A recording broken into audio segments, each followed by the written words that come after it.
زين لا بچوړیا ډکې مې مات دی کنه بچیا راشه خالی شوما موټر سایکل ته مې ورچوت کا بابا جی کو کرم وډه زاو آو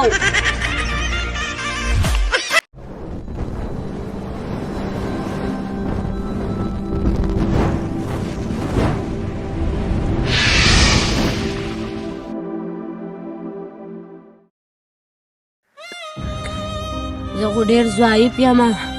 خدای دې وس خدای دې موټر سایکل راولي چې د ملکڼه پورې مې ویسي الله لا خلاص شو بابا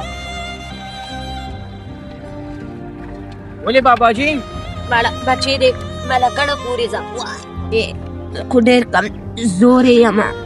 خو لږ مدد مې وکړه د ملکڼه پورې مې وروزغلوه زه جنازې له ور روان وم او ټایم ډېر زیات ناوخته دی خو تاسو راته مجبوره ښکارئ صحیح ده زه تاسو ملکڼه پورې بوځم نو زه خو ډېر زیات کمزوري یم او زه خو موټر سایکل ته نشم ختلی بابا جی هېڅ خبر نه ده زه موټر سایکل راځئ بابا جی زه به ستا را ښېګړه یېره نه کړم کېناستئ او بچې تا به ونیسم ګیل نشم بیا منډې کړمه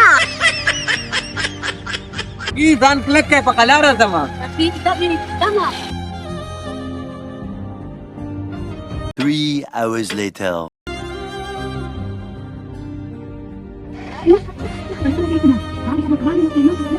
یا زما د کې دا یو غونډی وه د دې نه بغیر خو به زه مړ شم ټینشن مه کوئ کونټۍ ته زه رالم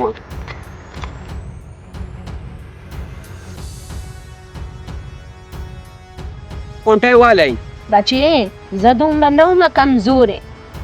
ما به په ځوانۍ کې د خرانو نه په ولاړه څرمنې ستا نو بوړه بابا جی راځئ چې خپل منظر ته مو ورسوم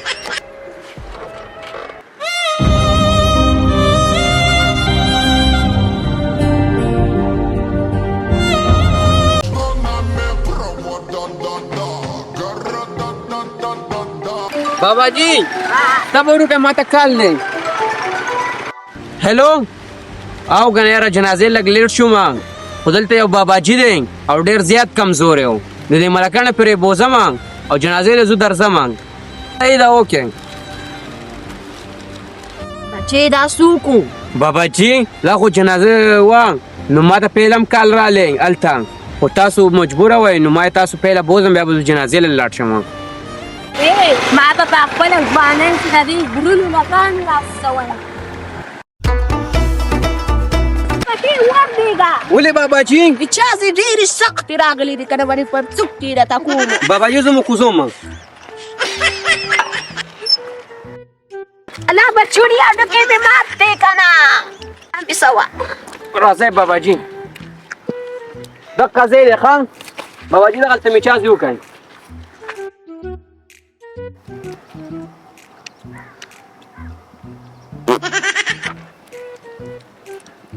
بچیا راشه خالی شوما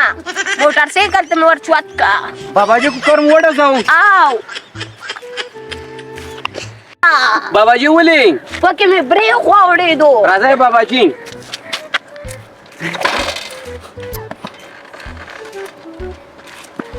جي زو ورېږه بچې یو خبره درته کومه وایه بله ورځ مې لوټه راواخېسته او دس مې پې کړ لوټ ایسته ټوپ ووالو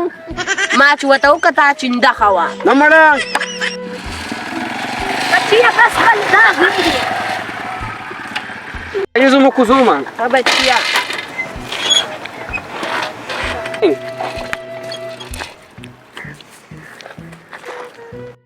زه ښه ټیک ټاک ومه ما سره پیسې نه وې چې موټر سایکل والې مې په فری کې ویسي او ګورای منډم والی شمه بابا جي دونه پاټونه دې وکړه ټیک ټاک وې نو په خپله به راغلی وې پیسې به دې ماته ویل ما به له پیسې درکړې وې د جنازې نه دې هم پاتې کړم عجیبه خلک دي نو